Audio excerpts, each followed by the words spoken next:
What's up, YouTube? Topher Peterson here again, and welcome back to Misadventures in Startups. In this episode, I wanted to talk about why your startup should not use Heap.io for your analytics. If you happen to have seen any of my previous episodes, in the last two videos, I documented launching my new calorie tracking app, Fat Camp, using Google Ads and their universal app campaign, and then I used Heap.io for my analytics. So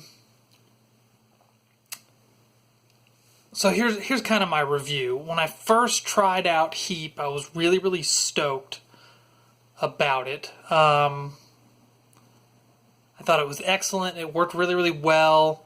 The project that I started in this, if you log into Heap.io or whatever, the project was called Main. I know that might not make sense here in a minute why I'm telling you this, but just give me a second here. So the project was called Main, and I did not bolt Heap.io directly into my app Fat Camp right away. I made kind of its own little dummy app just to figure out the platform just on its own, which I assume is a technique other people are going to use too. And Heap probably knows this. And I thought it was really great. I tweeted out to the company.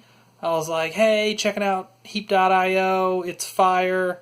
And I tagged them and stuff. And they retweeted me and everything. So everything's going along great. And then I add Heap to my app. And now I've got two apps, right? I don't want to mix the analytics for my little dummy app and my real app, right? So I make a new project for my real app. And I push it out. And I run all these ads and everything. And then I was really disappointed with the results of my ad campaign. I overspent. And I got a lot of downloads, but 0 users. And if you want to check that out, that's in a couple episodes ago. So on its own, that was really disappointing. However, the Heap analytics were really helpful. But here is why I'm not going to use Heap anymore going forward, and why you should not either, because it's $500 a month. That's right, for their startup plan. It's that's like a car payment for like a nice car. Crazy, right? $500 a month. They kind of hide their pricing.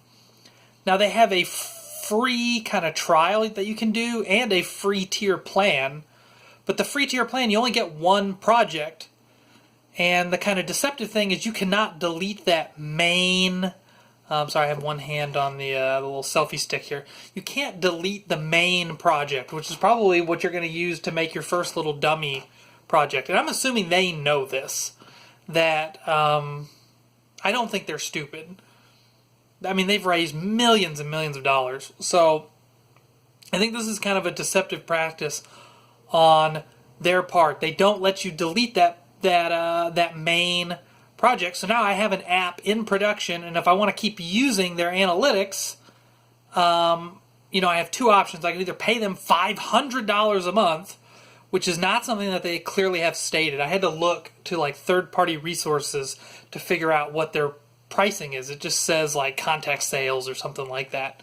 Now the other option is I could go in and take the little, what do you call it, the app ID or whatever, the unique identifier, or whatever you call it. It's like a little string of characters that identifies what your app is. I could go into my production app and release a new version that uses that free kind of main project or whatever. But I'd have to push out a whole new version of my app to do that.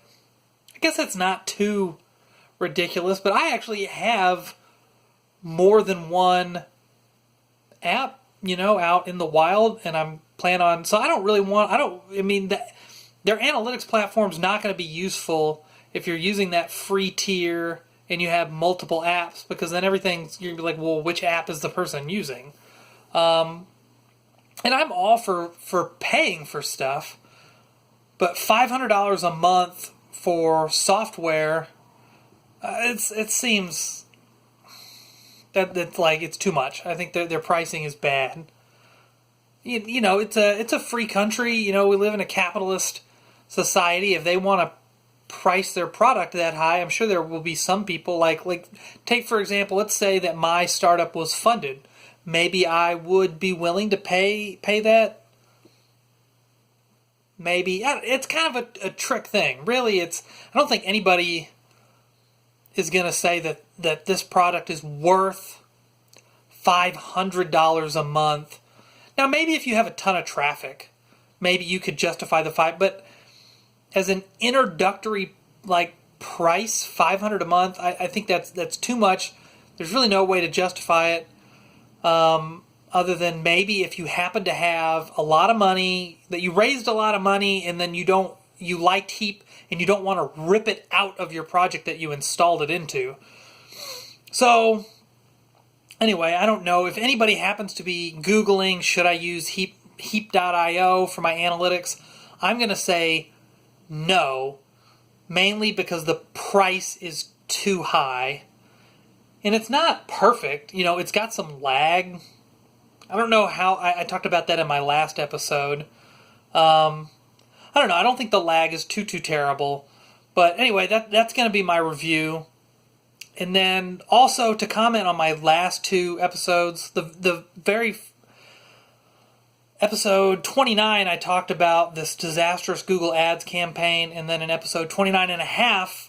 I said, well, maybe it was this, the analytics isn't picking everything up. Well, it looks like the analytics is picking up almost everything. There's just some lag in there. So that's my update on that. I think I'm in the trough of sorrow, I guess is what you would call it. You spend a bunch of money on a launch campaign, and you get downloads and visits and whatnot, and then you find out your app's not that good and nobody's using it. So that's where I'm at. I'm kind of in the trough of sorrow. But this episode is not really supposed to be about me. It's supposed to be about you. So if you're shopping around for an analytics platform, I would say do not go with Heap.io.